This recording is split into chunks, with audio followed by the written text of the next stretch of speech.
20절에서 26절입니다.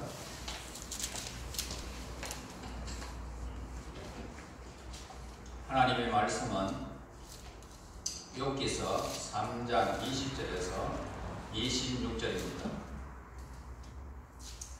어찌하여 고난당하는 자에게 빛을 주셨으며 마음이 아픈 자에게 생명을 주셨는고, 이러한 자는 죽기를 바라도 오지 아니하니 땅을 파고 숨긴 보배를 찾음보다 죽음을 구하는 것을 더하다가 무덤을 찾아 얻으면 심히 기뻐하고 즐거워하나니, 하나님에게 둘러싸여 길이 아득한 사람에게 어찌하여 빛을 주셨는고, 나는 음식 앞에서도 탄식이 나며 내가 앓는 소리는 물이 쏟아지는 소리 같구나. 내가 두려워하는 그것이 내게 임하고 내가 무서워하는 그것이 내 몸에 미쳤구나. 나에게는 평온함도 없고 안일도 없고 휴식도 없고 다만 불안만이 있구나. 아멘. 거기에 3장 17절 한번 보세요. 거기서는 악한 자가 소요를 거치며 거기서는 피곤한 자가 쉼을 얻으며, 인생의 이 마지막 삶을 살고 있는 그런 무덤에서 영혼의 이 세계로 간 인생을 거기에서 말하고 있습니다. 17절에서요. 우리 성도들의 마지막 안식처가 죽음으로만 그렇게 이루어진다는 이러한 삶이 얼마나 고통스럽고 견디기 힘들었는지를 알 수 있는 말씀입니다. 우리들이 중세시대의 이 묘지를 볼 때마다 지금은 평온함과 평화로운 안식이 그들에게 있었다라고 보기에는 어려운 것이죠. 카타콤에서, 콜로세움에서 엄청난 고난을 받고 순교하면서 그들은 신앙을 지키면서 그들의 삶이 얼마나 고달팠고 신앙생활이 얼마나 어려웠는지를 우리는 보게 됩니다. 얼마나 많은 핍박과 순교를 당했는지 우리는 잘 알고 있단 말입니다. 그 당시 묘지는 잡초가 지금 무성한 채 버려진 곳이었기에 그 형태도 눈에 잘 띄지 않을 정도였습니다. 본문에 나오는 이 말씀은 조용하고 아름다운 묘지 형태를 이야기하고 있습니다. 본문에 나오는 이 요셉의 시대는 지금으로부터 약 4천여 년 전이었습니다. 욥은 진리의 빛이 희미한 이 시대에 살았으며 또한 예수님의 생명의 빛이 드러나지 않았던 그런 시기였던 것을 보게 됩니다. 그렇지만 우리는 욥이 자신의 말을 이해했던 것보다 더욱 예수님의 생명의 빛에 대해서 더 완전히 저와 여러분들은 이해할 수 있습니다. 우리는 지금 성령의 조명으로 예수님을 잘 알아가고 그리고 우리는 믿음 생활하고 있습니다. 그래서 오늘 이 17절 말씀에 거기서는 악한 자가 소요를 거치며 거기서는 피곤한 자가 쉼을 얻으며, 자, 이 말은 더 좋은 세계를 가리키고 있는 것입니다. 이 세상은 지금 얼마나 수많은 일들이 벌어지고 우리의 삶을 조금도 가만두지 않는 그런 시대에 우리는 살고 있습니다만은, 그러나 오늘 이 세계는 더 좋은 세계, 무덤은 우리를 더 좋은 세계로 들어가는 문의 역할을 할 것이다 이 말입니다. 욥은 자신이 기꺼이 가려 했던 이 무덤에 관해서 지금 말하고 있습니다. 그는 지혜로운 자들과 위대한 자들과 선한 자들과 함께 누워 있고 싶어 했다는 겁니다. 괴로움이 결코 찾아올 수 없는 평화로운 무덤 속에 조용히 누워 있으면 하고 그는 얼마나 바라고 있는지를 말해주고 있는 것입니다. 여러분, 그 고통이 얼마나 심했으면 무덤을 지금 바라고 있겠느냐 이 말입니다. 그곳에는 악한 자들의 소유가 그치는 곳입니다. 뿐만 아니라 고통을 피할 수 있는 곳이고 핍박하는 자들의 힘이 미치지 않는 곳은 오직 그 무덤밖에는 없습니다.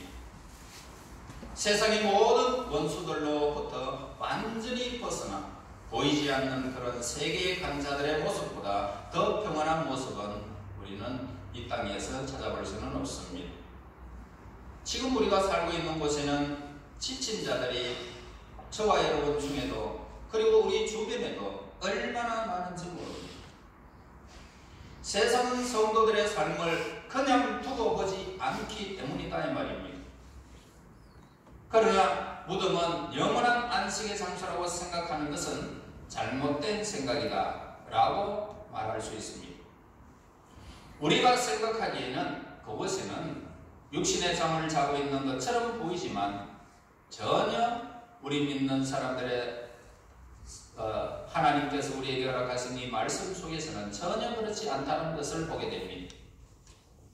우리의 이 마음이 늘 살아있듯이 우리의 마음과 함께 영혼과 그리고 의식은 늘 살아서 깨어있는 것입니다.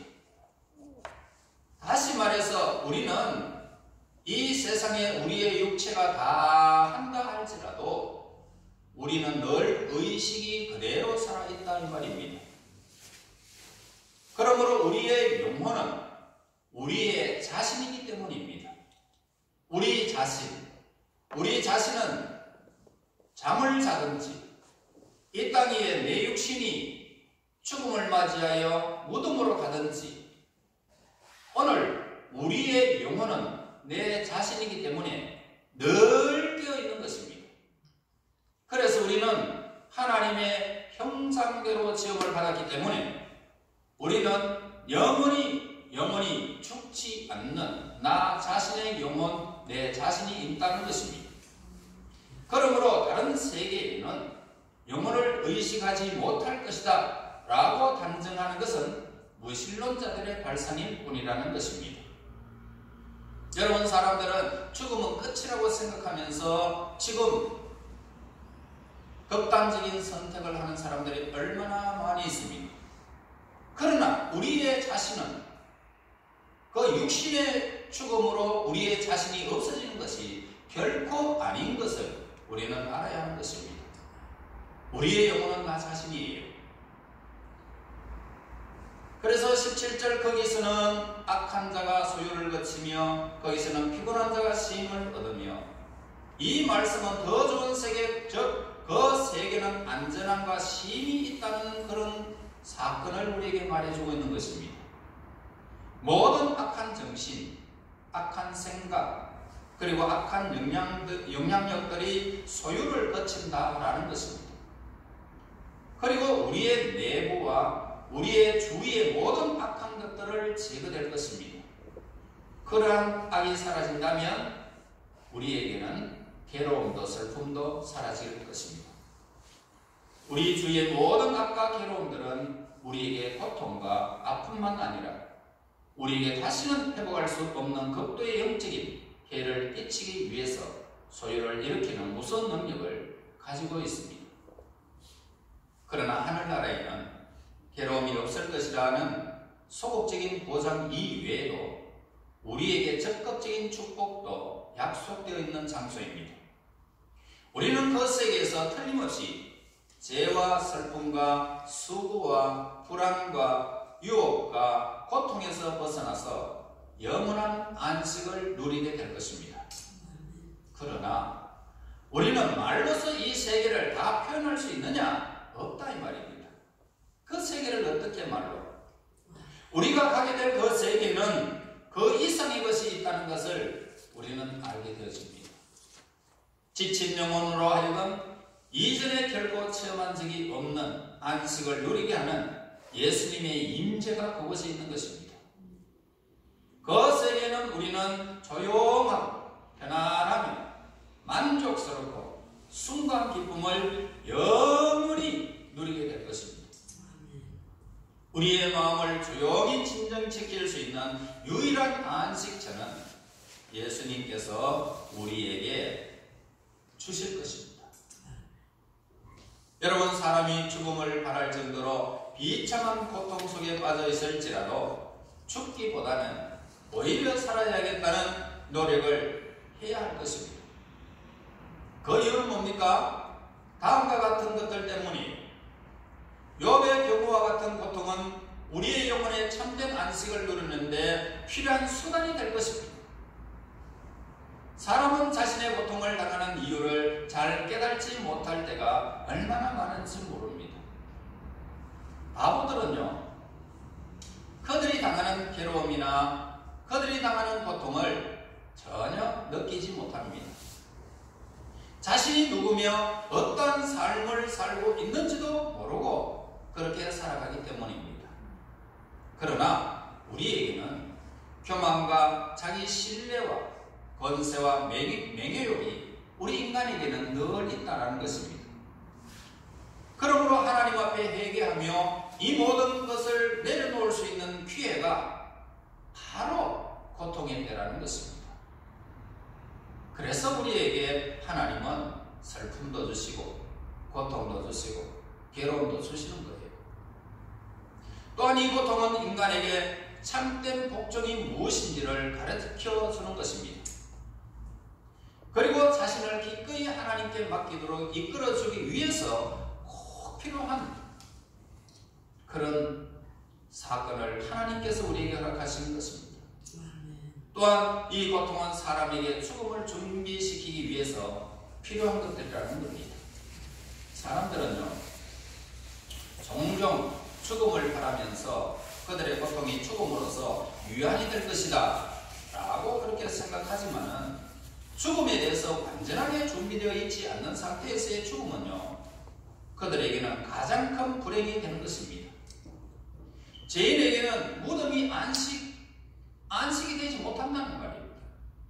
그 세계는 평안과 안식을 제공되지 아니하고 도리어 그 죽음은 돌이킬 수 없는 고통과 말로 표현할 수 없는 비참함이 기다리고 있을 뿐이라는 것입니다. 그러므로 악한 자들에게는 고통과 슬픔이 저 세계를 준비하려는 신호인 것입니다.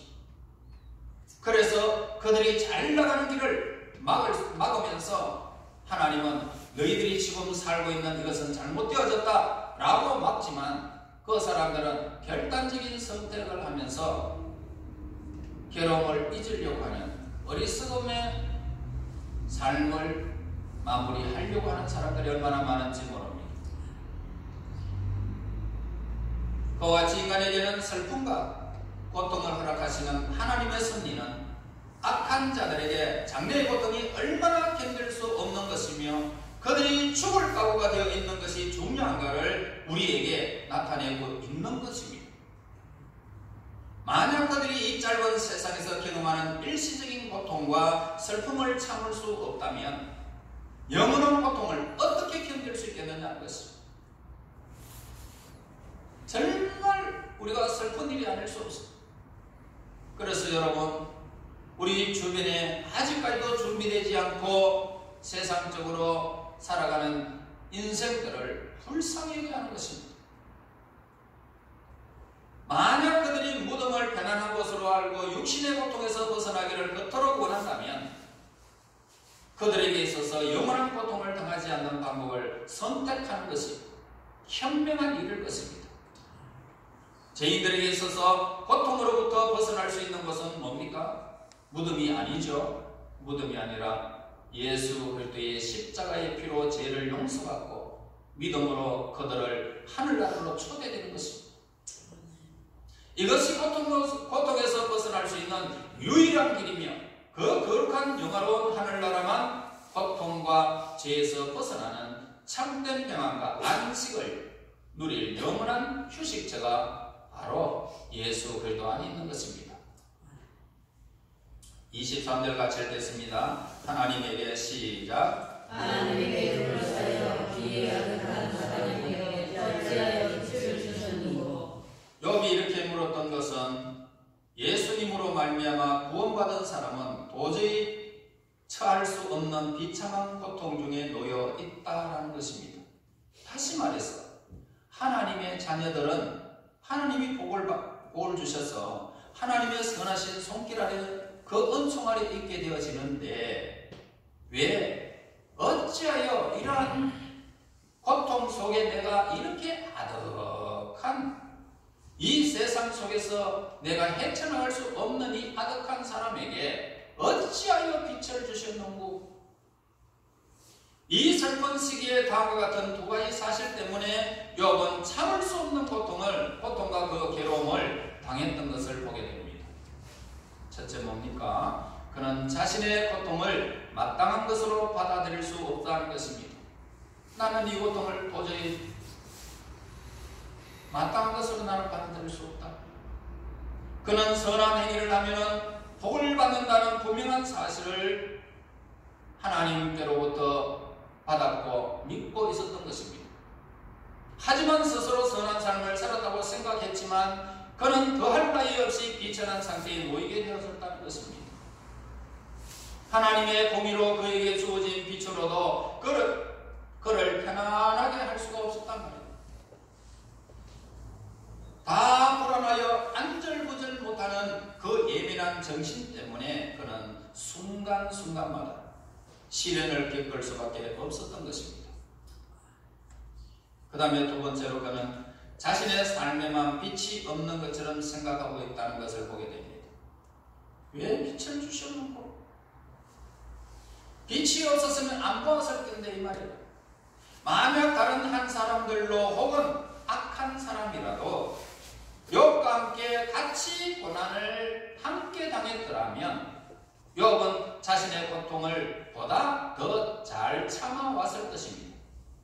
그러나 세상은 변함없이 잘 살고 행복하게 사는 것처럼 보았고 다른 가정에는 기쁨이 가득했다라는 것입니다. 아마 이 욥이 그토록 선한 삶을 살려고 애쓰지 않았더라면 오히려 이 충격을 적게 받았을지도 모르겠습니다.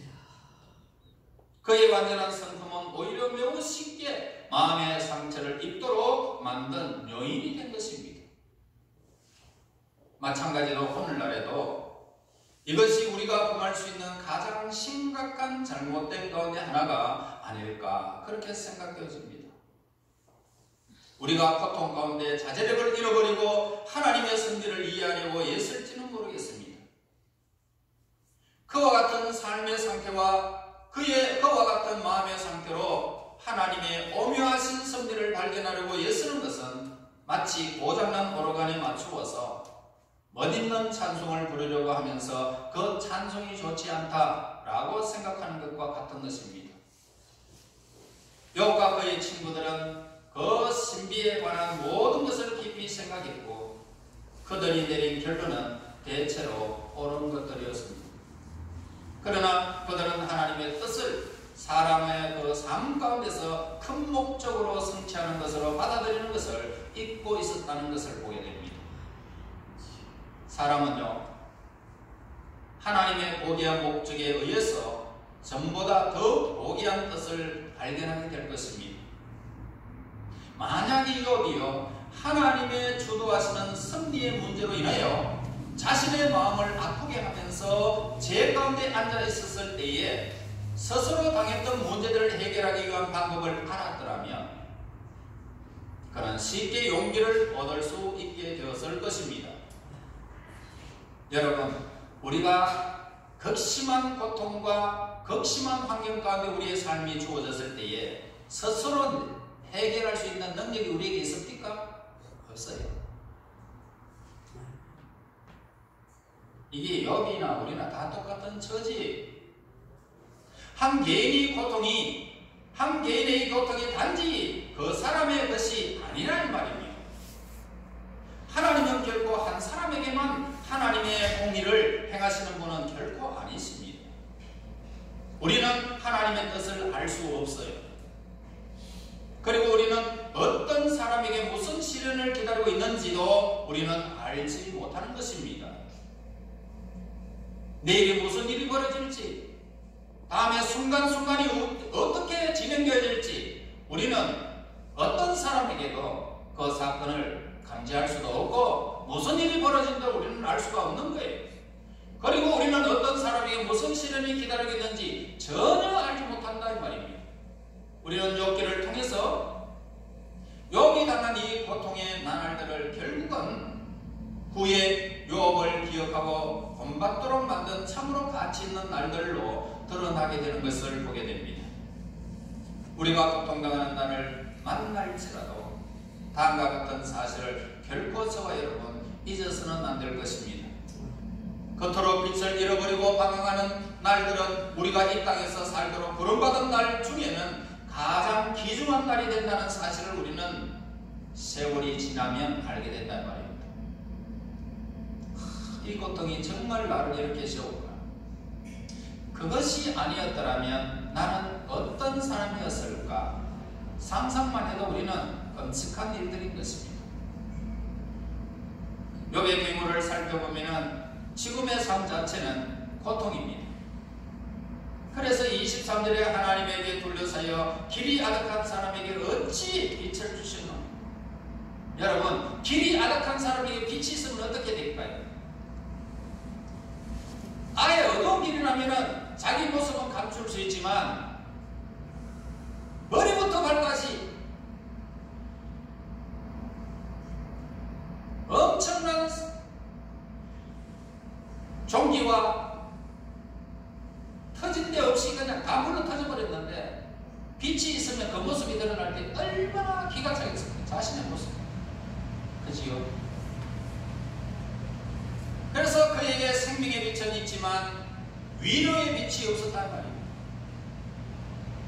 지금 그는 바닥이 보이지 않는 깊은 고난 가운데 있습니다. 세상적인 것이나 영적인 것이 하나도 잘 되어가는 것이 없기 때문에 그는 지금 매우 낙심하고 있는 것입니다. 그는 그의 무거운 짐을 가볍게 해주거나 그의 비참함을 들어줄 수 있는 도움을 찾아볼 수가 없는 것입니다. 그는 하나님과 사람에게 위로가 될 만한 것을 조금도 찾지 못하는 모습을 오늘 23절에서 고백하고 있습니다. 그리고 그는 자신의 이 고통의 원인을 전혀 알지 못했습니다. 왜 나에게 이런 고통이 있는지를 몰랐단 말이에요.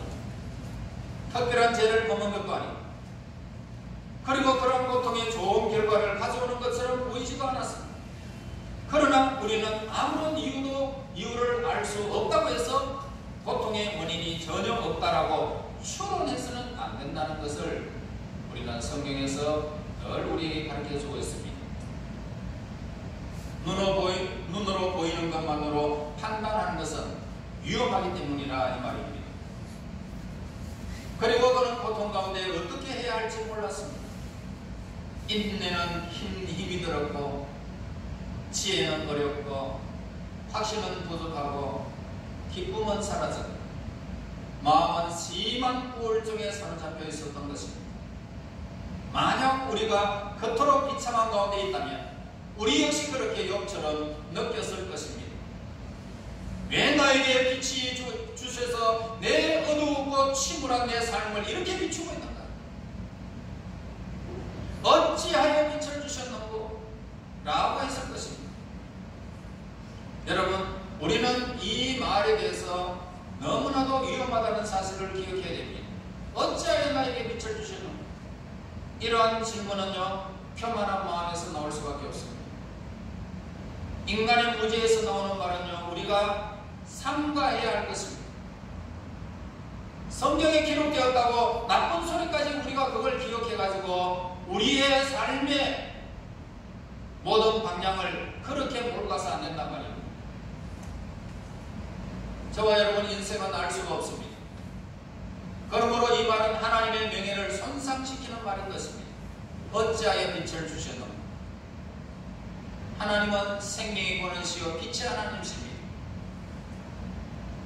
그 하나님의 명예를 손상시키는 말입니다. 하나님의 방법은 부당하고 불의하며 어리석다라고 하는 말과 같은 것입니다. 무슨 일이든지 하나님의 뜻이 분명히 있다는 것을 우리는 알아야 합니다. 우리는 그 뜻을 이해할 수 있는 것이 아닐 수도 있습니다. 하나님은 종종 그 뜻을 드러내지 않을 때가 얼마나 많은지 모릅니다. 왜냐하면 하나님께서 행하시는 일은 하나님께만 속한 일이기 때문입니다. 우리는 그분의 일을 알 필요도 없습니다. 하나님을 바라고 믿고 우리는 순간순간 나아갈 뿐입니다. 법궤를 끌고 가는 아무 암소와 같이, 베스메스의 암소와 같이 뒤에서 송아지가 엄매엄매 하면서 울어도 젖이 불어서 그 새끼를 기다리는 어머니의 그 심정을 얼마나 이해할 수가 있겠습니까? 그럼에도 불구하고 그 암소는 엄매엄매 울면서도 벗개를 메고 뒤도 돌아보지 아니하고 하나님의 백성들, 벗개가 있어야 할 곳을 찾아서 묵묵히 걸어가는 암소와 같이 저와 여러분 무슨 일이 있어도 뒤를 돌아보지 아니하고 암소와 같이 가기를 하나님은 우리에게 원하시는 것입니다. 우리가 왜 슬픔 가운데 살게 되어졌는가? 라고 묻는 것은 대답을 찾을 수가 없는 질문입니다. 우리는 자신의 연장된 삶을 어떻게 사용해야 하느냐 물으면서 훨씬 더 많은 것을 얻을 수 있는 것입니다. 왜 오늘도 나를 이렇게 생명을 연장시켜 주셔서 내가 살게 되어졌을까라고 하는, 그래서 이러한 고통은요 우리를 향하신 하나님의 섭리십니다 라고 고백해야 하는 것입니다. 나를 연장시켜 주시는 것은 나에게 꼭 필요한 하나님의 일이 있기 때문이라는 사실을 우리는 잊어서는 안 될 것입니다. 시편 39편 9절에 말합니다. 내가 잠잠하고 입을 열지 아니하면 주께서 이를 행하신 까닭입니다 라고 고백을 하고 있습니다. 여러분, 신앙이 없는 사람의 고통 중에는요 생명을 연장시킴으로써 더 심한 고통으로부터 지켜주는 것이 하나님의 자비하심 때문입니다. 회개하고 예수님을 믿고 천국의 기쁨을 주시고자 하시기 때문에 그 영혼을 불쌍히 여기시는 하나님의 긍휼하심 때문에 그 생명을 연장시켜 주시는 것입니다. 비신앙인이 죽음을 바란다는 것은요 곧 영원한 하늘나라로 들어가는 것을 포기하는 것이기 때문에 스스로 어리석은 사람이 되지 않기를 하나님은 간절히 바라고 있는 것입니다. 우리가 이 세상에서 수많은 시련과 고통을 당할 때 예수님을 믿으면 참빛 생명의 빛이 우리에게 임하게 될 것입니다. 그러한 참지혜를 소유한 사람은 무슨 일을 만난다 할지라도 불평하거나 낙심하지 않게 될 것입니다. 그리고 그 고통은 하나님께로 더 가까이 나가게 하는 하나님의 사랑의 표현인 것을 우리는 알게 될 것입니다. 지나온 우리의 모든 삶을 되돌아보세요. 정말 이 세상에서 부모 품에서 자라지 못하고 공안에서 생활하면서 수많은 고통 중에 있었던 저를 예수 믿게 하셔서 하나님의 아들 정천하에게 성부와 성자와 성령의 이름으로 세례를 주노라. 얼마나 많은 감동이 몰려오는지. 하나님께서 나를 험악한 세월을 내가 지금 어릴 적부터 살았는데 어머니 품에서 좋은 음식도 먹지 못한 채, 좋은 옷도 입지 못한 채, 좋은 잠자리도 누리지 못한 채 수많은 사람들에게 맞아서 얼마나 고통 중에 있었던 저를 하나님의 자녀, 하나님의 아들로 삼았다니 이 얼마나 큰 은혜인지를 그때 비로소 눈물로 하나님을 향하여 하나님 감사합니다. 아들로 삼아주심을 감사합니다.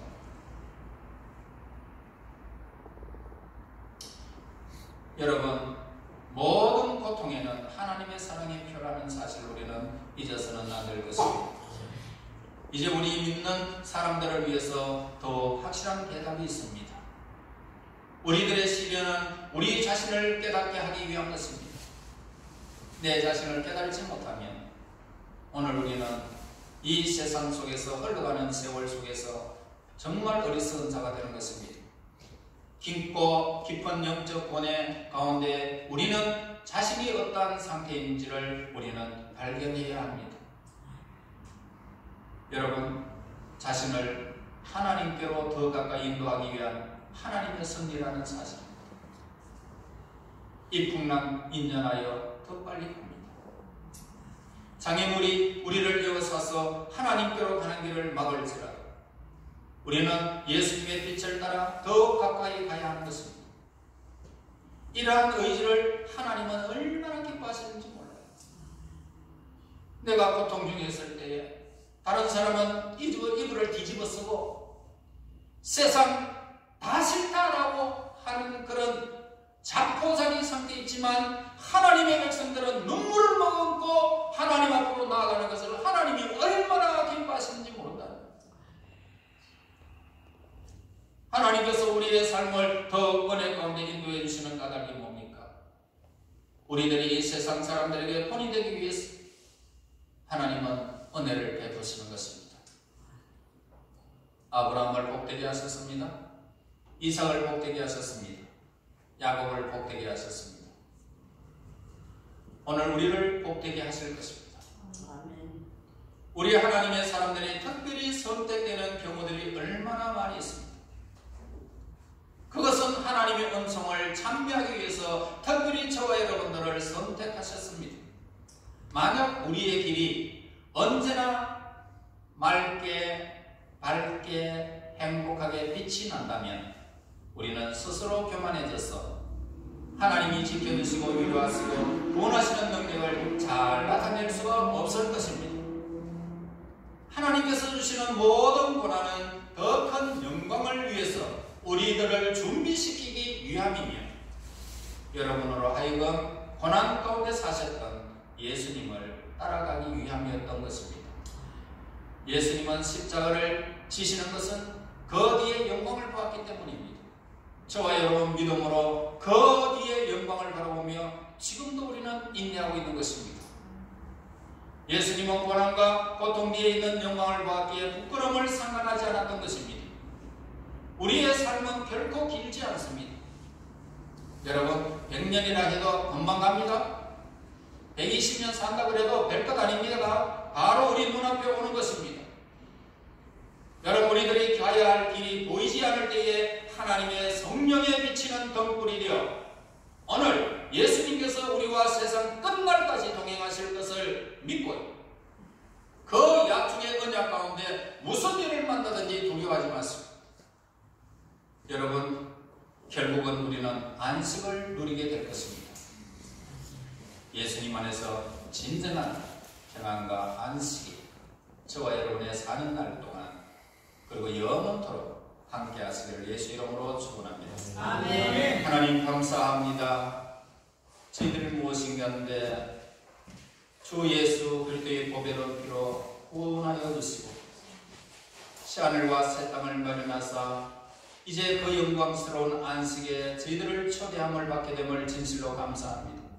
무슨 일을 만날지라도 두려워하지 않게 하시고 어려움과 고통과 번민이 우리의 삶 속에 있다 할지라도 그 뒤의 영광 바라본 예수님처럼 항상 동행하시고 항상 우리와 함께 하심하고 약속된 그 언약 가운데 믿음으로 전진하여 그 영원한 안식의 주인공들이 되기를 간절히 소원하고 예수님 이름으로 기도하옵나이다. 아멘.